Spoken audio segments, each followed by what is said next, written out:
let me tell you a story. It's a story about a time when science, the law, and one person's word all collided with absolutely devastating consequences. This is the incredible true story of how a single fingerprint, the one piece of evidence everyone thought was foolproof, nearly destroyed a police officer's life and shook an entire justice system right to its core. To really get this, you have to kind of transport yourself back in time. Back to a time when fingerprint evidence wasn't just considered strong, it was seen as infallible. As this quote shows, it was believed to be 100% reliable. People treated it like a scientific fact, like the law of gravity. But here's the thing, it wasn't. It was and still is an expert's opinion. And that belief, that rock-solid faith in 100% certainty, is where all the problems begin. And because of that belief, you end up with this impossible situation. On one hand, you have the science. A fingerprint from a police officer, Detective Constable Shirley McKie, found inside a murder scene, a place she was strictly forbidden from entering. But on the other hand, you have her word. She swore from the very first minute she was asked that she had never, ever been inside that house. See, both of those things can't be true. So, what was really going on? All right, let's rewind. Let's go all the way back to the beginning, to the crime that tragically kicked this whole thing off. Because to understand the fingerprint, you first have to understand the murder investigation it came from. So it's January 1997 in Kilmarnock, Scotland. The body of a woman named Marion Ross is discovered in her home. The police immediately lock the place down. It's a major crime scene. The rule is simple. Nobody goes inside unless they're part of the forensics team. A full-scale examination gets underway to find any clue, anything at all, that could lead them to the killer. And during that search, they find it, what they think is a key piece of the puzzle. On the doorframe of the bathroom where Miss Ross was found, they lift a single latent fingerprint. Now, latent just means it was invisible. They had to use special techniques to find it. They log it into evidence as Y7. At the time, it was just one mark among many. No one had any idea it was about to become the most infamous fingerprint in the history of Scotland. So, how on earth did one little fingerprint become such a colossal problem? Well, to get that, we need to take a closer look at the science of fingerprinting as it was done back then and the culture of absolute certainty that was built up all around it. So this is the rule they lived and died by, the 16-point standard. In Scotland at the time, for an examiner to say, yep, that's a match, they had to find 16 specific points of agreement, things like where a ridge ends or splits in two, between the print from the crime scene and a suspect's print. And if they found those 16 points, with no weird differences they couldn't explain, it wasn't just a probable match. No, in their eyes, it was a 100% positive, case-closed identification. Now here's where the process completely fell apart. You'd think there were checks and balances, right? Well, sort of. One examiner finds a match, but then they have to get it verified by their colleagues at the Scottish Criminal Record Office, or SCRO. The official inquiry later found that there was this culture of peer pressure and hierarchy. There was this unspoken push to get to 16 points. So the Y7 fingerprint was eventually signed off on as a definite match to Shirley McKie by 4 different examiners. The very system that was supposed to prevent a mistake ended up cementing it.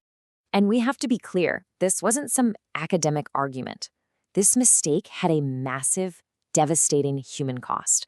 We're talking about careers, freedom, and entire lives hanging in the balance.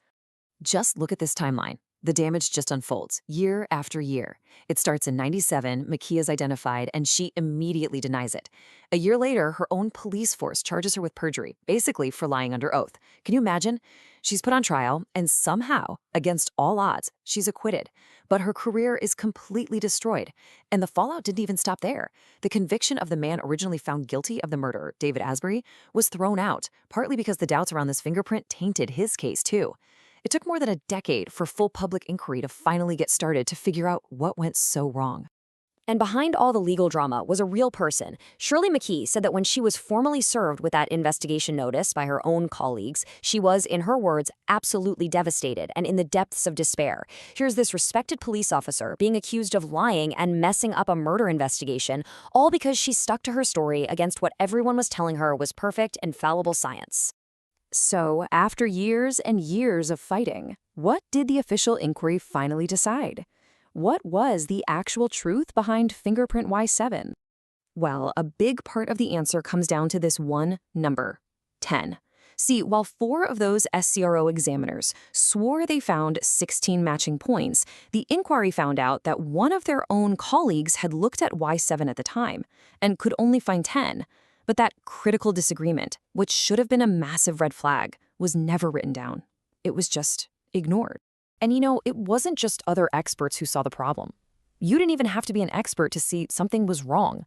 During Shirley McKie's perjury trial, the judge, Lord Johnston, actually sat there and looked at the big charts they used to show the supposed 16-point match, and after studying them, he said part of the evidence was just a fudge. I mean, wow. For a judge to say that from the bench about so-called infallible evidence, that's just incredible. So in the end, the inquiry found that it wasn't one single mistake. It was a whole cascade of failures, a perfect storm. It all started with a really poor quality, distorted fingerprint that was made worse by the toxic work culture and the failure to write down any dissenting opinions. The inquiry said that in the rush to get a match, their tolerance for differences became elastic, which is a polite way of saying they bent the rules. And all of it was propped up by this dangerous, systemic belief that their methods simply could not be wrong. Okay, so this all happened in Scotland back in the 90s. Why does it still matter so much today? Well, because its legacy forced the entire world to question the very idea of scientific certainty inside a courtroom. Make no mistake, the fallout wasn't just in Scotland. The Shirley McKie case was a landmark event. It sent shockwaves through the forensic science community all over the globe. It was a massive wake-up call, challenging more than 100 years of thinking that a fingerprint match was absolute proof. It showed everyone that fingerprint analysis isn't a hard science like physics. It's an interpretive skill done by humans. And humans can be biased and they can make mistakes. And the good news is that wake-up call led to some very real, very important changes. The inquiry recommended a ton of reforms, things like documenting the entire process, what's known as ACV. They insisted that any disagreements between examiners had to be recorded, not hidden. And maybe most important of all, they established this critical new rule. If you find even one single difference between 2 prints that you cannot logically explain, you cannot call it a match. Period. End of story. Ultimately, the story of Shirley McKie and the fingerprint that lied is just this powerful, sobering reminder of the human element that's always at the heart of our justice system. And it leaves us with a really big question to think about. If a science that we all believed was perfect can fail this badly, what does that really mean for our idea of justice? And how do we make sure we protect innocent people from the devastating cost of getting it wrong?